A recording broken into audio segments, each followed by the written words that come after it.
Salut Simon! Salut, Résus! Ah, mais je suis content de t'avoir ici parmi nous. Merci d'être avec nous, Simon Lécuyer.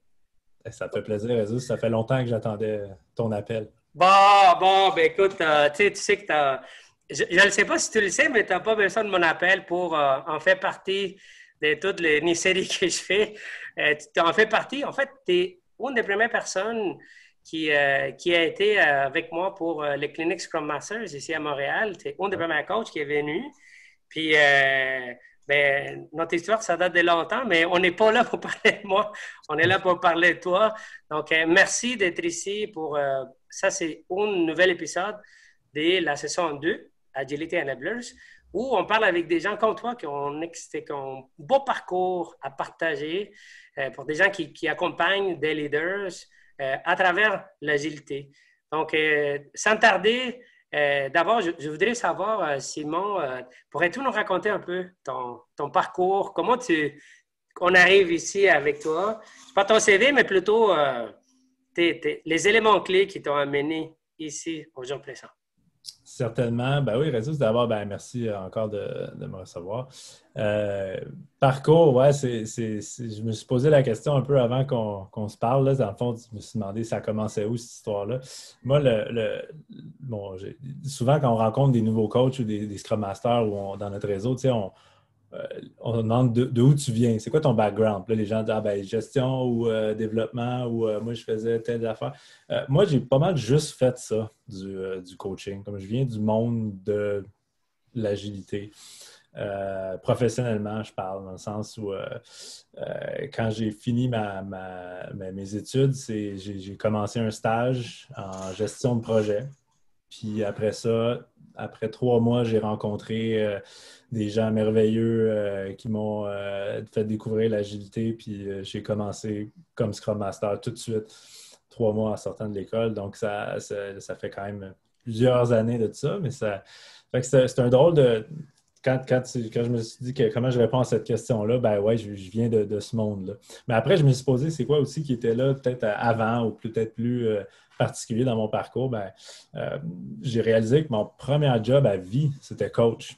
Pour Premier des job à vie. vrais? Oui, j'avais 13 ans, je pense, puis j'ai commencé à coacher des équipes de sport Ah euh, ouais. dans mon école secondaire. J'étais coach de handball, le merveilleux sport du handball. Fait que puis j'ai fait ça pendant presque 7 8 ans, ouais, quand même. Ah oui. Ouais, fait que c'est ça qui m'habitait beaucoup à l'époque. Fait que c'est vraiment le début. Après, bon, j'ai fait quelques voyages là, plus long terme, puis je cherchais un peu, là, c'est plus ma curiosité qui était, je vais dans quelle direction avec tout ça. Puis j'ai fait des études en relations internationales et droit international. Donc, Oh, wow. un drôle de chemin vers ce côté-là. J'étais intéressé. Je pense que, honnêtement, la chose qui m'intéressait le plus dans la politique et le droit international, c'était le mot international. C'est juste Hmm. parce que c'était Ah oui. c'était cool là, comme mot, tu sais. Fait que je voulais aller là, mais j'ai découvert des choses extraordinaires en faisant ça, là, tant sur les théories des relations internationales, mais aussi juste les gens que j'ai rencontrés, la rigueur des études que ça prenait pour faire du sens d'un système. Puis c'est aussi un programme qui met l'emphase sur une vision systémique des affaires internationales. Donc, de considérer plus d'un avenue. Donc, le droit, oui, les communications, l'économie, la politique, tout. C'est ça qui permet d'expliquer un phénomène et non pas juste une lecture de la réalité. Puis en sortant de ça, ben, je me demandais bien quoi faire et j'ai eu la chance, je veux dire la chance, d'avoir une opportunité exactement dans ce que je voulais faire. Je voulais travailler pour les affaires étrangères. Et là, j'ai eu une entrevue pour les affaires étrangères et il faudrait qu'un jour je retrouve les vidéos de ça où ça a été un désastre, mais total. Ah La oui? Ben, catastrophe. Ah ouais. raconte, qu'est-ce qui est un désastre avec ça? Ben, le désastre, c'est des entrevues, un processus sans rentrer en détail qui est quand même très, très, très rigoureux, très exigeant, puis c'est très contingenté comme secteur. Puis je suis arrivé là comme un petit gars qui sortait de l'école puis qui était j'ai des connaissances, c'est bon, ça va bien aller. Puis j'ai réalisé que ce n'est pas toutes les connaissances. On évalue des compétences, du leadership, du comment tu te positionnes par rapport à l'autre, comment tu collabores avec les autres, comment tu fais du sens d'un problème, comment tu arrives à résumer rapidement. Vraiment, c'était pas, ça n'avait pas vraiment rapport avec les connaissances, mais plutôt un ensemble de compétences qui n'est pas écrite dans un document ou qui t'explique dans un cours. C'est beaucoup plus vague. Donc ça, je dirais que ça m'a mis la puce à l'oreille quand même sur les éléments de développement personnel qu'on a pu travailler ensemble à différentes reprises, mais aussi dans notre parcours respectif. Puis j'ai fait une maîtrise en gestion de projet après, principalement pour la partie... Okay. Je me suis dit, gars, ça va continuer à m'ouvrir les horizons. Je pense que c'était ça un peu le thème de mon parcours. C'était comment je peux garder le plus de portes ouvertes possible, puis de suivre les opportunités qui vont se présenter. Puis, les opportunités sont toujours présentées sous forme de personnes, finalement. Des gens inspirants que j'ai rencontrés, des gens que j'ai pu croiser qui faisaient quelque chose qui m'interpellait, puis je les ai juste suivis dans leur folie. C'est ça. Fait que c'est ça qui m'a amené à commencer à faire le rôle de Scrum Master dans des grandes organisations, puis ensuite comme consultant dans des plus petits mandats ou une plus grande variété de mandats. Wow! Hey, tu sais, c'est très particulier. On n'a jamais parlé de ça, mais quand tu mentionnes ta curiosité puis que tu as fait des études internationales, c'est un truc que je n'ai jamais fait, mais qui a toujours attiré mon attention. Je te le dis pas pour sympathiser avec toi, mais je ne sais pas pourquoi, mais les affaires internationales, toute la partie diplomatie, ça me fascine. Et c'est un truc que je n'ai jamais fait, mais en t'entendant, je pense que probablement, j'ai trouvé mon inspiration pour probablement aller utiliser ma curiosité puis aller voir là-dedans. Et Simon, merci de ton partage.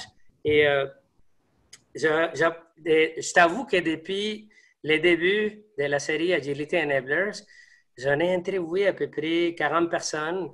Tu es la seule personne qui a fait un parcours en coaching dès le début. Et ça, c'est assez unique. Et moi, ça attire mon attention. Tu disais que tu avais 7 ans, tu avais coaché toute ta vie, en fait. Tu avais été, depuis 13 ans, tu as coaché des gens en faisant des handballs dans les sports.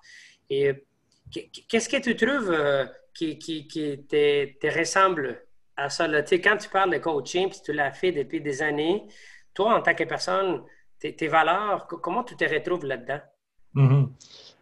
Ouais, je pense que ce que je retrouve maintenant, que je retrouvais aussi à l'époque, honnêtement, j'ai passé des années à me le cacher, là, mais c'est l'envie de gagner ensemble. C'est des sports d'équipe que je faisais et que je coachais, c'était pas pour... c'était vraiment pour vivre le sentiment de la victoire, mais en collectif. Puis le modèle du Scrum Master tel qu'on l'a connu là, au début de nos carrières, pour moi, c'était identique à ça. C'était prendre une équipe et travailler avec eux, main dans la main, puis juste être une équipe qui apporte une différente variété de compétences puis de qualités qui est très, très, très diversifiée dans sa composition, mais qui va dans un objectif commun qui est aussi simple. C'est sûr que dans le sport, c'est souvent assez noir ou blanc la partie victoire, mais dans le monde du travail, on apprend qu'il y a peut-être plus de nuances que ça, puis on peut y donner plus de couleurs ou de textures à ces victoires-là, mais justement, il y en a encore plus, je trouve. C'est le sentiment de pouvoir gagner en équipe fréquemment qui m'apporte beaucoup, puis que je pense que je vois beaucoup le lien entre les deux. Il y a une portion aussi quand tu es en coach sportif, surtout avec des plus jeunes, il y a quand même une portion teaching assez importante.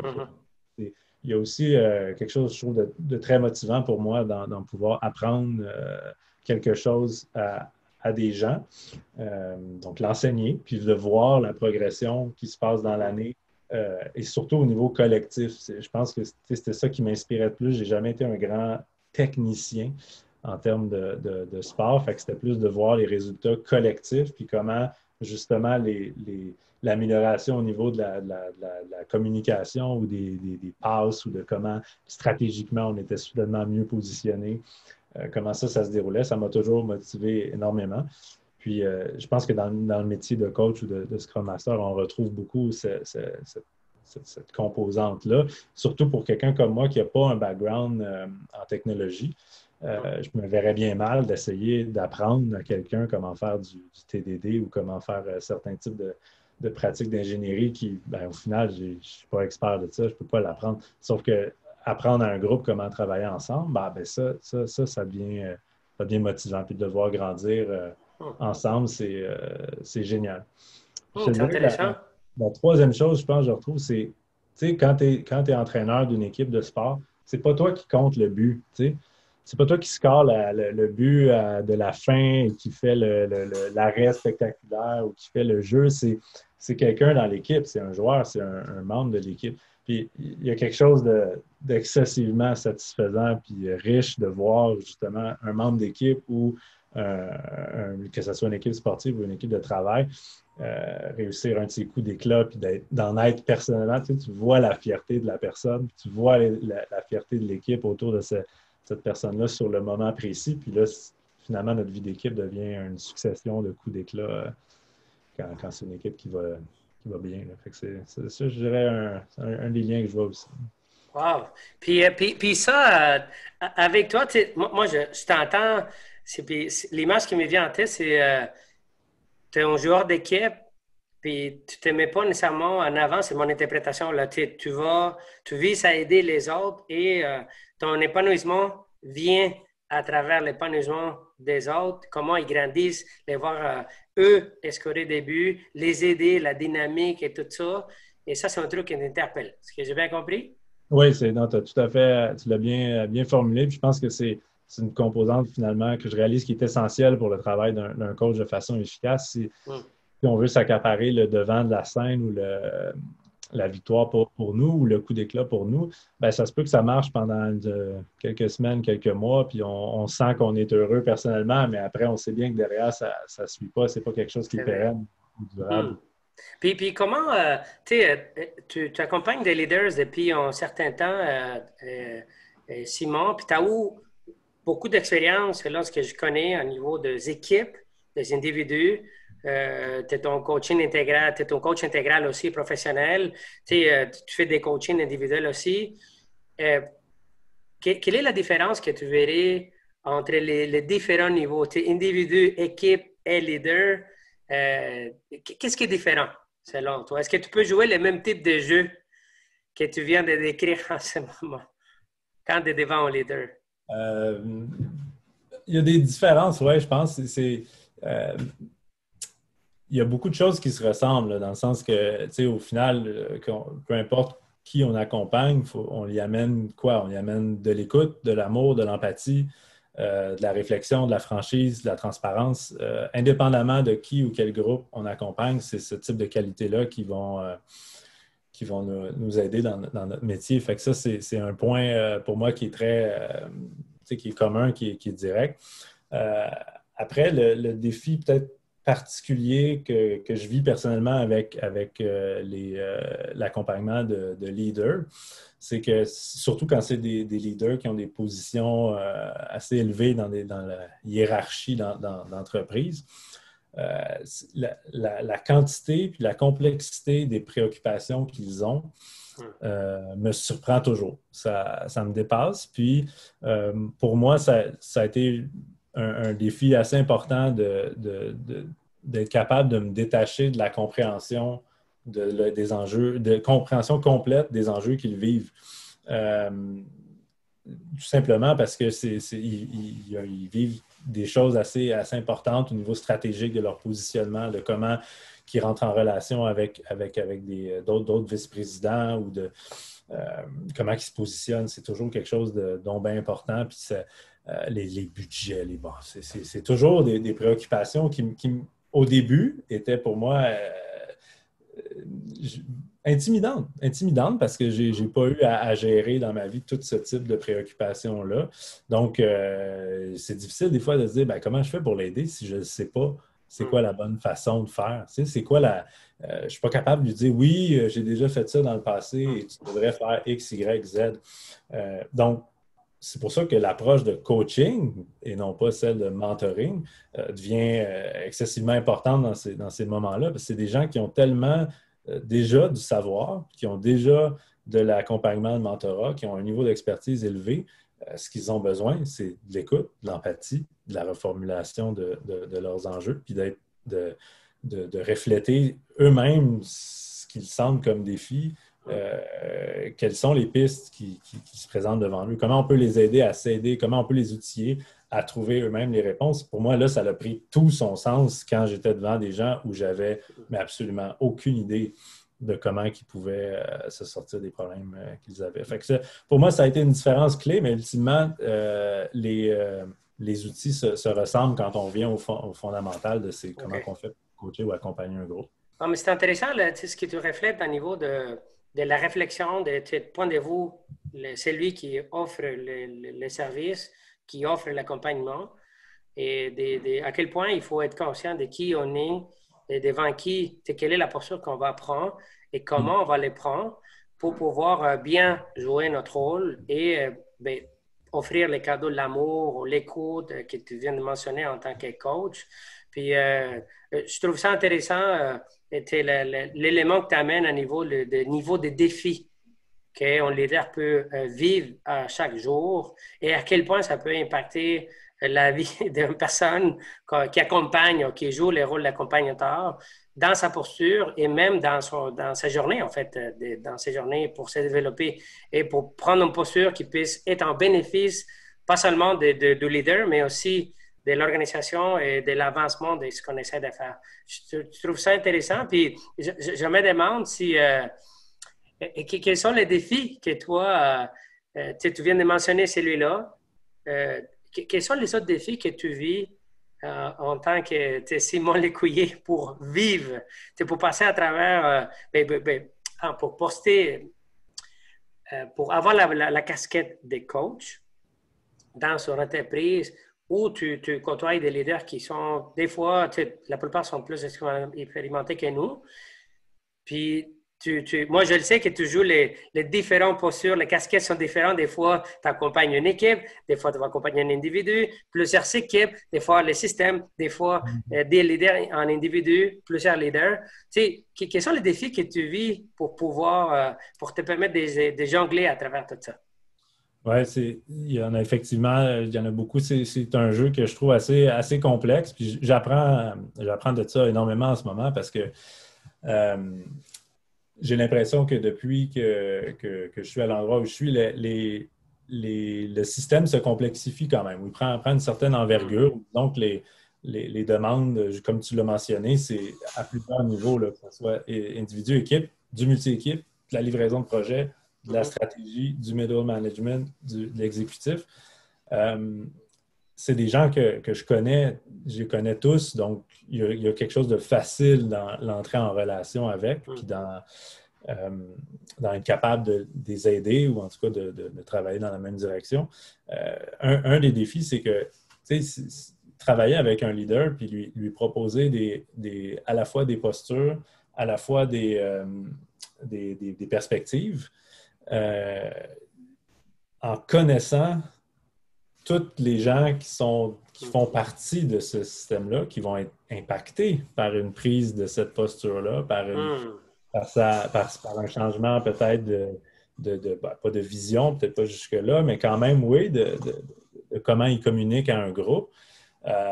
C'est à la fois, c'est riche, mais c'est aussi parfois assez difficile, je trouve, de naviguer avec les deux côtés de la médaille. Tu sais, je peux, dans la même journée, entendre discuter avec un manager de comment il va se présenter à une annonce qu'il a à faire à tous ses employés. Puis plus tard dans la journée, discuter avec l'équipe de comment ils reçoivent la demande. Donc, je trouve que mon positionnement, à ce moment-là, il devient assez précaire parce que comment je fais pour ne pas trahir toutes les craintes, les doutes, tous les messages qui peuvent se dire soit tant au sein de l'équipe qu'avec le leader, alors que là, j'ai les deux perspectives. Celle-là, des fois, j'ai un peu de difficulté à naviguer. Je n'ai pas de difficulté à pas pas le partager, mais c'est plus comment je l'aide, le leader, si je pense que son cheminement personnel, il devrait aller là. Et ben, celui de l'équipe, je ne suis pas certain qu'il est complètement aligné, ou en tout cas, peut-être que l'équipe va réagir bizarrement à ce positionnement-là. Dans le fond, c'est au service de qui que aujourd'hui. J'ai pas eu des cas qui étaient complètement opposés. C'est plus des doutes. C'est plus des mais j'ai entendu qu'une équipe elle a des difficultés avec la fermeté dans les communications. OK, mais alors que le leader, il a besoin d'être un peu plus ferme dans ses communications selon ses pairs. Fait comment qu'on la joue? Wow! Puis dans tout ça, Simon, tu sais, tu parles d'être. Moi, je t'entends, puis l'image qui me vient en tête, c'est dans les jeux. Hein, c'est les coachs des hockey. Je sais que tu aimes bien ça. Ils sont là, ils sont en train de souer. Même s'ils sont dans la cravate, ils sont vraiment dans le jeu. Puis moi je le sais, j'ai eu l'expérience de te voir en action, puis je le sais que tu es ton coach comme ça. Quel super pouvoir tu mets en place pour pouvoir aider à bâtir ces équipes-là où les gens sont mis de l'avant, puis tu les vois grandir, puis tu les vois avancer, puis même dans des systèmes où la dichotomie fait en sorte que des fois, la doute vient se présenter, se pointer. Ben, je pense que tu as nommé déjà un peu une chose, c'est il faut suer avec l'équipe. Dans le sens, pour moi, c'est important. Puis en même temps, en le faisant, en tant que coach, on perd un peu notre capacité d'être à l'extérieur puis d'avoir une position peut-être un peu plus neutre. Mais dans l'expérience que je vis avec les équipes que j'accompagne, que les équipes sentent qu'on fait partie de ce système-là, qu'on saigne avec eux aussi, qu'on prend le coup quand ça ne va pas, qu'on est imputable de quelque chose, et non pas juste un élément observateur qui amène une dose des fois magie, mais des fois c'est de morale, de guide. En tout cas, oui, les grands frères, en fait. Mais j'aime bien la notion de faire partie, de s'intégrer à ce groupe-là, et de participer activement à ce qu'ils vivent. Puis même si ça amène le double défi, je crois que ça l'aide à établir les choses qu'on essaie d'amener dans un groupe et d'établir un sentiment de confiance durable avec tant les équipes et les leaders. Fait que je te dirais que ça, c'est peut-être la première partie. Super pouvoir. Moi, tu me connais, Rezo, je suis un gars assez impatient. Donc, moi, je l'ai toujours vu comme un super pouvoir, tu sais, parce que je pense que ça l'aide à amener de la convergence. Puis quand on est dans des contextes, j'ai le luxe quand même d'œuvrer dans des environnements qui sont déjà assez aplatis d'un point de vue hiérarchique, qui sont assez auto-organisés ou très participatifs. Puis ce que je remarque dans les environnements très participatifs déjà, ben, c'est que ça prend parfois une aide ou un accompagnement juste pour amener un certain niveau de convergence puis d'efficacité dans des conversations. Donc, je pense que ça, je peux l'amener. Puis le défaut de ça, ben, tu l'as vu aussi, c'est s'il y a de la répétition, je commence à... Ouais, tu vas couper ça. Bon, mais je dirais, ça me rejoint en fait, puis j'aime ça. Tu sais, je te dis ça parce que des fois, on me le demande pourquoi je fais ça. Je fais ces interviews-là, puis la motivation, c'est exactement ce qui vient de se passer. Tu viens de dire un truc qui vient nourrir un peu une certaine posture que j'ai aussi. Et je trouve ça beau que tu utilises l'impatience comme un super pouvoir, parce que c'est vrai aussi que la notion de passer à l'action, puis de ne pas rester sur OK, on va y voir. Puis là, on jase, mais on est dans l'analyse paralysis tant qu'on voit l'opportunité puis on ne la prend pas. Et je trouve que c'est nécessaire, surtout dans sa posture des coachs, dans son contexte agile, où on cherche à avoir un peu des gains et d'aller de façon itérative, mais il faut qu'on passe à l'avant. Donc, je trouve ça intéressant que tu l'amènes comme un super pouvoir aussi. Puis l'autre chose que je verrai en te connaissant, c'est que moi, je trouve que ce côté-là tranchant je ne le verrai pas, ce n'est pas nécessairement confrontatif. Les gens qui te connaissent savent que ce que tu cherches, c'est d'aller à l'action Mhm. et d'éviter qu'on se répète. Et moi, je trouve ça aussi en pouvoir. Je trouve que ton capacité d'écoute est forte Mhm. et très, très forte. Ben, je Et, pense que ce que tu dis me fait penser aussi que je le fais peut-être un peu des fois au service de l'efficacité. Fait que ça, mais je pense que la raison ultime, c'est faut que soyons transparents. Puis transparent, c'est quoi que ça veut dire? Tu sais, est-ce que ça veut dire rendre visible l'avancement sur un projet? Pas tant. Pour moi, c'est plus que ça. Transparent, ça veut dire voici c'est quoi mes préoccupations, voici c'est quoi qui m'a dérangé, voici c'est quoi que je pense qui ne fonctionne pas dans notre système. Puis on doit être capable de l'exprimer de façon ouverte et directe. Pour moi, c'est ça une équipe qui fonctionne bien. C'est une équipe qui est capable de ne pas marcher sur des œufs pour s'exprimer les enjeux ou les difficultés qu'ils vivent, même quand c'est l'un envers l'autre. On le sait que c'est facile dans les rétros, surtout les premières rétros d'équipe, d'exprimer son découragement par rapport à l'autre avec un grand A qui est à l'extérieur de l'équipe, puis ça nous aide un peu à se rallier ensemble, mais l'autre n'est pas dans la salle. Le vrai super pouvoir, c'est qu'il faut que tu le dises à la personne qui est dans la salle. c'est Euh, vrai. et l'écouter, qu'est-ce que lui va avoir à dire, parce qu'il Mhm. a une perspective tout aussi vraie et intéressante que la tienne. Fait, j'aime bien qu'on aille rapidement dans cette conversation de différence et de divergence de perspectives. Et j'aime beaucoup quand ça ne se traduit pas en conflit ou quand ça Mhm. spinne. C'est ça, je pense, l'intérêt du coach, c'est de l'amener comme une polarité ou comme une différence de perspective dans laquelle on a une opportunité de sortir enrichi mutuellement de ça. Question importante parce que ça m'a fait penser au contexte où je suis, où la transparence, comme tu l'as décrit, n'est pas nécessairement des fois au rendez-vous et c'est des fois nécessairement perçu comme menaçant. Mm. En fait, tu sais, puis ça prend, je trouve que avoir beaucoup de courage pour pouvoir y arriver à euh, seulement rendre les choses claires. Même ça, des fois, ça peut être vraiment dérangeant pour certaines personnes où la culture n'est pas celui-là. Donc, là, je me demande, toi, Simon, comment tu fais, quels sont tes trucs euh, qui soutiennent tes super pouvoirs, là, les trucs, les astuces que tu utilises pour ben, trancher ou avoir amené la transparence ou justement fabriquer cet réseau de vérité ou de juste honnêteté. Comment tu fais émerger ça dans son contexte ou dans toutes les différents layers que tu accompagnes dans son Ouais. entreprise? Je te dirais, il y en a un que si on avait eu cette conversation-là il y a 6 mois, j'aurais pas pu te partager, mais avec le confinement, je réalise que c'est un élément hyper important, c'est la connexion informelle, le réseau, la conversation continue avec tout le monde. Je pense que ça fait partie euh, inhérente de notre métier d'être connecté.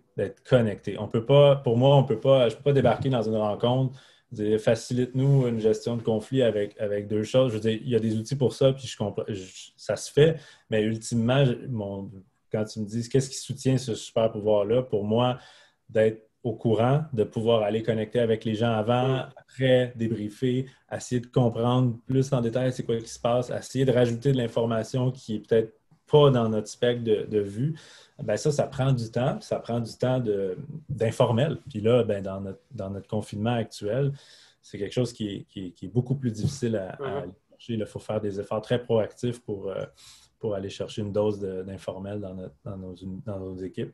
Fait que ça, je te dirais que c'est un outil assez pertinent. L'autre, c'est ben là, j'ai la chance d'être dans un environnement quand même qui est assez sécure, dans le sens Mhm. OK. le niveau de sécurité est déjà établi. Euh, je parle de sécurité vraiment de base, là, c'est-à-dire au niveau de l'emploi, puis au niveau de l'inclusion dans le Mhm. groupe. Donc, une fois que tu as ça à la base, ben, je pense que c'est de démontrer que c'est correct d'aller dans le direct que ça ne va pas générer quelque chose de négatif à mesure, que ça ne va pas briser les ponts, que ça va au Je comprends. contraire. On peut le faire à petite échelle. Tu peux le faire à petite échelle avec une équipe. Rendre visible un défi qu'une personne a vécu. Je trouve que c'est encore plus facile quand on l'utilise soi-même au début pour modéliser la conversation ou la capacité à rendre visible et transparent des choses qui sont quand même moins discutées d'habitude dans les contextes de travail.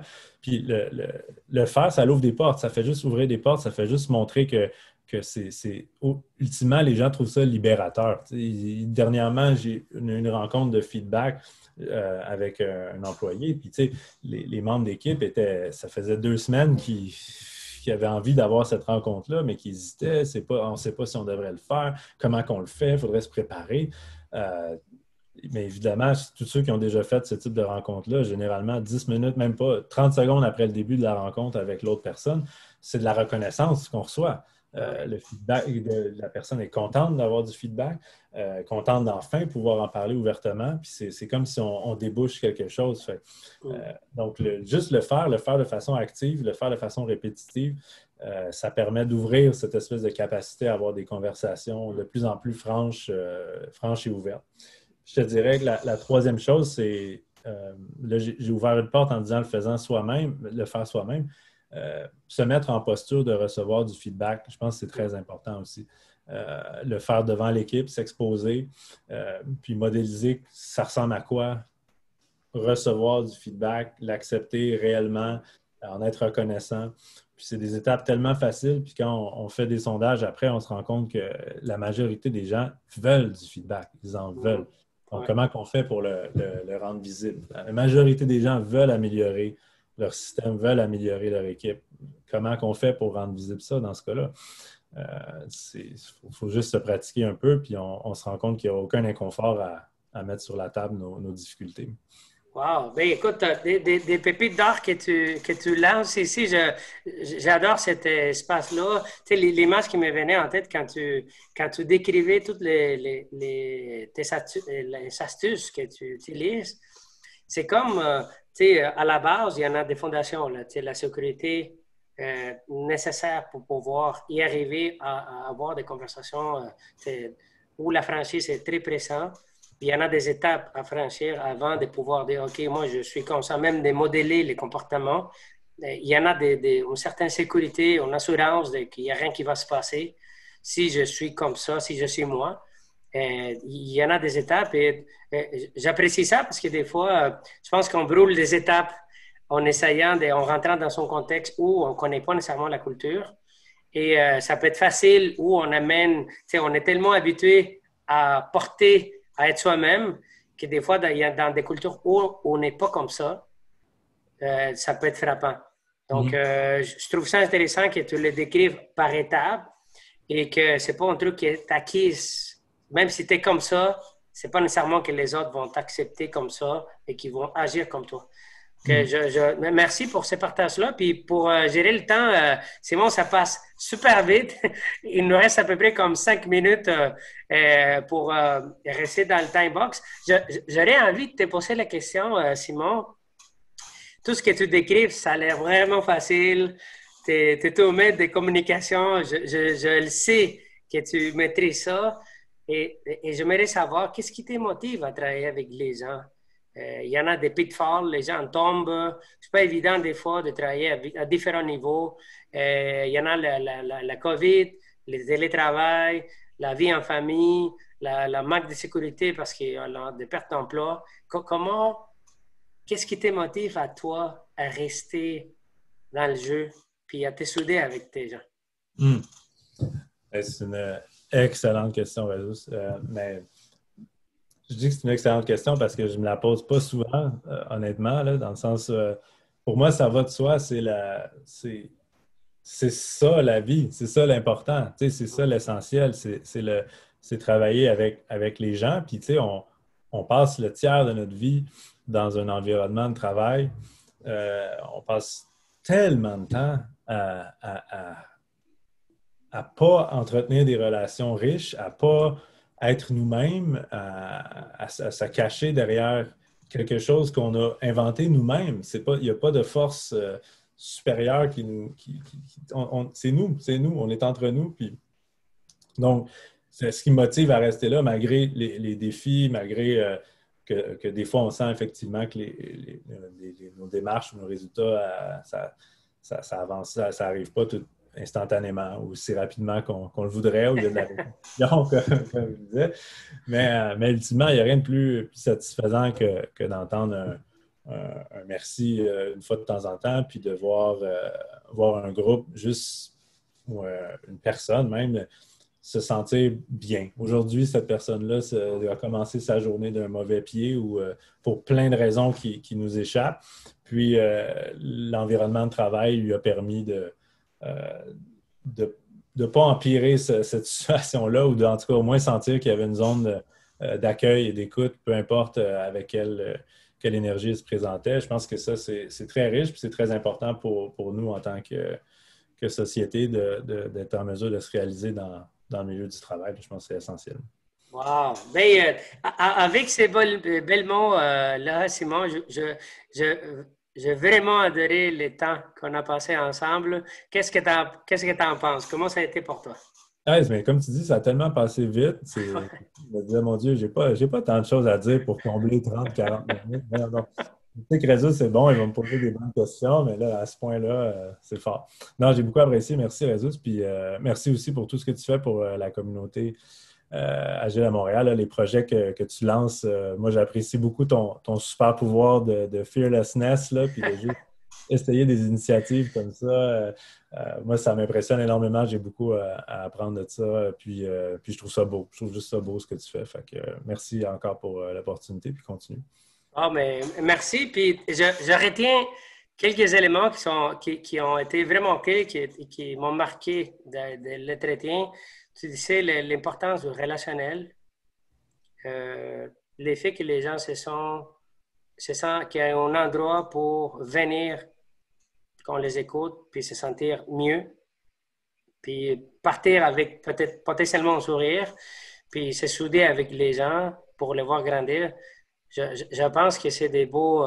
ça me donne l'espoir de continuer.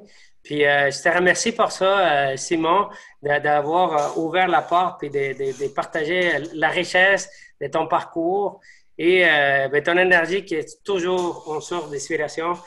Merci pour celle-là. Puis j'espère que la pandémie, le virus, ça nous ramène un peu plus de ça, des connexions humaines, des plus relationnels et qu'on puisse avoir bientôt en physique pour prendre une bière puis célébrer le moment ensemble. Oh, j'ai bien hâte de ça, Résus. Bon, mais merci puis à bientôt. Merci à toi. Salut.